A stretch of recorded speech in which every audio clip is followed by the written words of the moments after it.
Welcome back, everybody, for another deep dive. Hmm. And this time, we're taking on something that I think we can all relate to. At least, Yeah. if we're not the ones doing it. Great. Probably hearing it from someone else. Oh, for sure. Snoring. Yes. We've got one super detailed document to really dig into. And, That's number. it turns out snoring isn't always just like a simple fix. It can be a combo of lifestyle choices, Right. your overall health, and even genetics. Yeah. Like, who knew? It can be complicated. Yeah. So we're going to uncover what really causes all that nighttime noise Okay. and explore some pretty surprising remedies Yeah. and also learn how to spot when snoring might be signaling something a bit more serious going on. Yeah, I think that's something that's really fascinating about this. Yeah. People kind of dismiss it like it's just an annoying quirk, Right. but it can be a clue that something else is going on. Right. Yeah, for sure. And we'll definitely get into all that. But Yeah. first, let's just start with the basics. Like, what is actually happening in our bodies to create that beautiful music every night?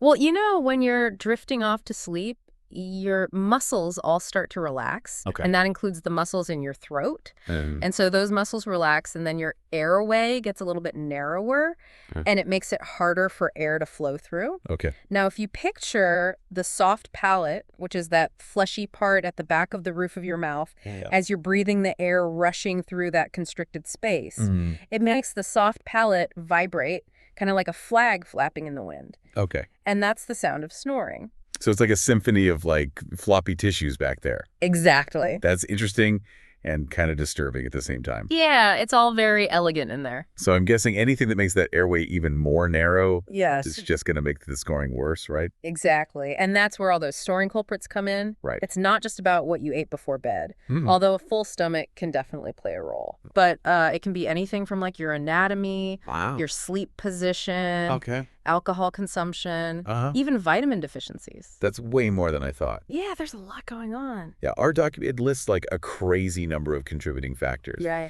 So what would you say are some of the biggest misconceptions people have about snoring? I think one of the biggest ones is that only overweight people snore. Right, yeah. And while weight can contribute, Sure. plenty of slender folks snore too. Okay. It really boils down to the anatomy of your airway Okay. and these other factors. What about the idea that men are like the champion snorers? Right. Is there any truth to that? Well, it is true that men are more prone to snoring than women, Okay. but that gap actually narrows as we age. Interesting. And get this, there's research showing that people who follow a vegan diet Okay. tend to snore less. Uh-huh. And it's not just about weight management. A vegan diet. Okay. That's not something I would have guessed. Yeah, you wouldn't think so. So, we're seeing that snoring isn't always like the simple fix, Right. but it can be a sign of a bigger health issue. Exactly. And this brings us to something pretty important. Sleep apnea. Yes. Can you explain like the difference between harmless snoring and when it becomes a real concern? Yeah, so with typical snoring, the airway is narrowed, but it's not completely blocked. Okay. But with obstructive sleep apnea, or OSA, Okay. the airway actually closes off entirely. Oh, wow. And that causes pauses in breathing Yeah. that can last for several seconds or even minutes. That sounds really scary. Yeah, can be. So what are some of the signs that the snoring has kind of crossed the line into something more serious? So if you or your partner notice extremely loud snoring, Mm-hmm. especially if it's punctuated by gasps or choking sounds, Okay. that's a definite red flag. Gotcha. Some other things to watch for are excessive daytime sleepiness, morning headaches, Okay. difficulty concentrating, even mood changes. Yep. Any of those symptoms combined with snoring, okay. Warrant a trip to the doctor. So it's not just the volume of the snoring, Right. but also these other symptoms that can point to a bigger problem. Exactly. Now, I know our document also mentioned another type of sleep apnea called central sleep apnea, or CSA. Yes. What's the difference between that and OSA? So while OSA is caused by a physical obstruction in the airway, Okay. CSA is more about your brain's signaling. Huh. It's like your brain forgets to tell your breathing muscles to work properly, Okay. and that leads to those pauses in breathing. Okay. That's helpful to understand. Yeah. So we've got these two types of sleep apnea, both potentially serious, Right. and it all starts with snoring. So this is definitely something to pay attention to. Definitely. Now that we know what we're dealing with, Hmm. let's explore how to quiet those nighttime noises, shall we? Yes. Let's. Yeah. It's amazing how many different approaches there are to tackling snoring. Yeah. From simple lifestyle changes to some surprisingly creative solutions. Yeah. I know, like, our document mentions everything from special pillows Oh, yeah. to didgeridoo playing. Didgeridoo. Playing. Like, I never would have thought of that. Yeah. Well. It might sound a little out there, but there's actually research suggesting that playing the didgeridoo can help strengthen and tone the muscles in your upper airway. Okay. Stronger muscles mean they're less likely to collapse and block your airway during sleep. So it's like a workout for your throat. Exactly. It's like throat yoga. Okay. I'm starting to see why there's no, like, one-size-fits-all solution for snoring. It's very personal. Yeah. Speaking of solutions, let's start with the basics. Okay. What are some simple lifestyle changes people can make Sure. to try and quiet those nighttime noises? One of the easiest things you can try is adjusting your sleep position. Okay. Sleeping on your back allows your tongue to fall back and obstruct your airway. Oh. So try sleeping on your side. You can even use pillows to prop yourself up or try one of those special wedge pillows designed for snorers. Oh, right. Yeah. They can help. And I imagined weight management is another important factor. Absolutely. Right. Carrying extra weight, especially around the neck area, can put pressure on your airway. Yeah. Making you more likely to snore. Right. And of course, we can't forget about those pre-bedtime habits. Absolutely. Like right. Limiting alcohol before bed is a big one. Okay. Alcohol relaxes your throat muscles. Makes sense. Which, as we've learned, can contribute to snoring. Right. Okay. So far, so good. Mm-hmm. Pretty straightforward stuff. Yeah. But now let's get into the more interesting solutions. Okay. Our document mentions nasal strips, mouth guards, and humidifiers. Right. How do those gadgets work their magic? Well, nasal strips are pretty simple. They gently widen your nostrils, allowing for better airflow. Makes sense. Mouth guards or mandibular advancement devices reposition your lower jaw to open up the airway. And humidifiers add moisture to the air, which can help reduce nasal congestion and make breathing easier. Gotcha. So those are all pretty easy to understand. Yeah. But now for the really unexpected one, didgeridoo playing. Yes. What have you heard about that? It's not just a quirky anecdote. Yeah. There's actually a study that showed some promising results. Okay.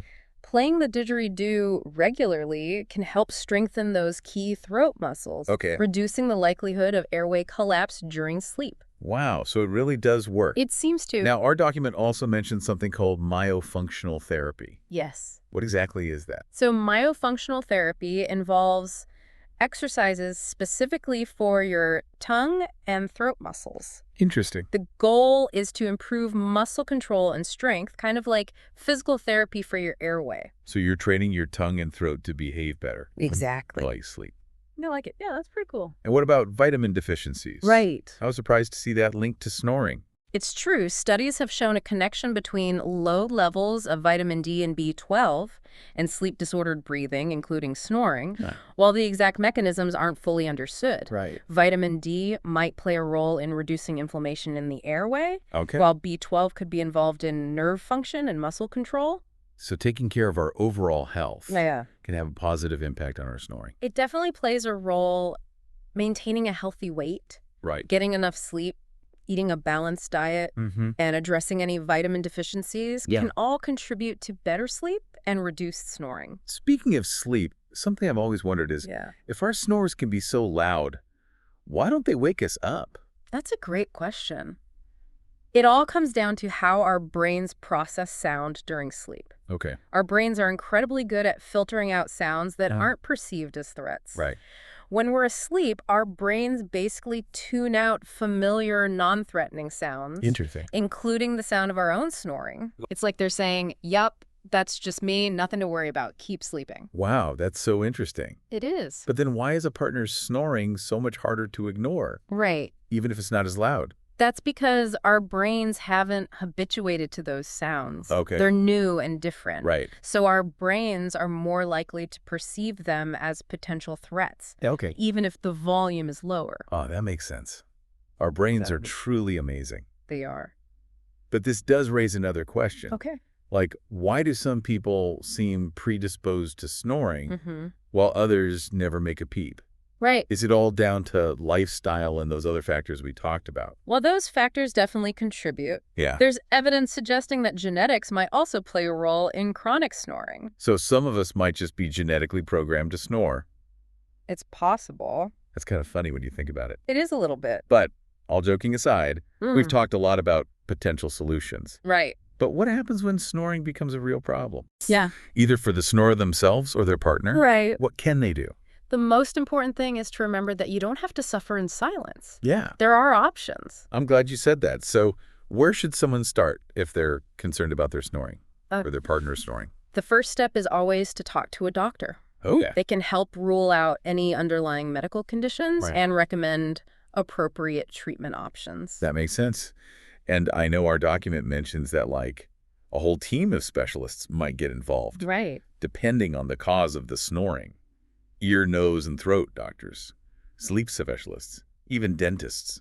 Oh, wow. It really shows how snoring can be a symptom of so many different things. It really does, and it underscores the need for a personalized approach. Right. You know, snoring isn't a one-size-fits-all problem. Yeah. And getting a proper diagnosis is crucial to finding the right solution for you. Well said. So before we wrap up this deep dive into the world of snoring, I have to ask, if you could invent the ultimate anti-snoring device, Okay. what would it be? Oh, that's a fun one.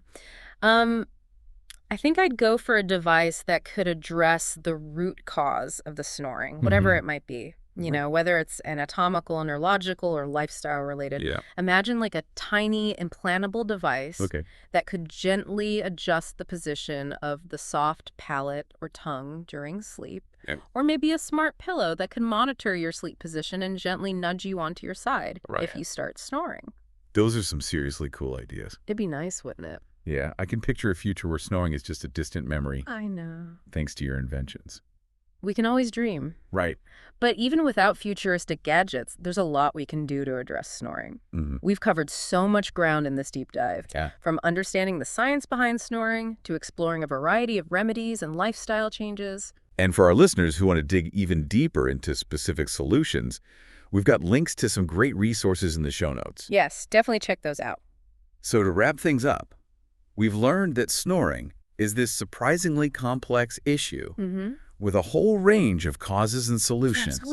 The key takeaways: Yes. don't ignore persistent snoring, Right. especially if it's accompanied by other symptoms. Correct. And talk to your doctor if you're concerned. Please do. And remember, there's hope for peaceful, quiet nights, even for the most dedicated snorers out there.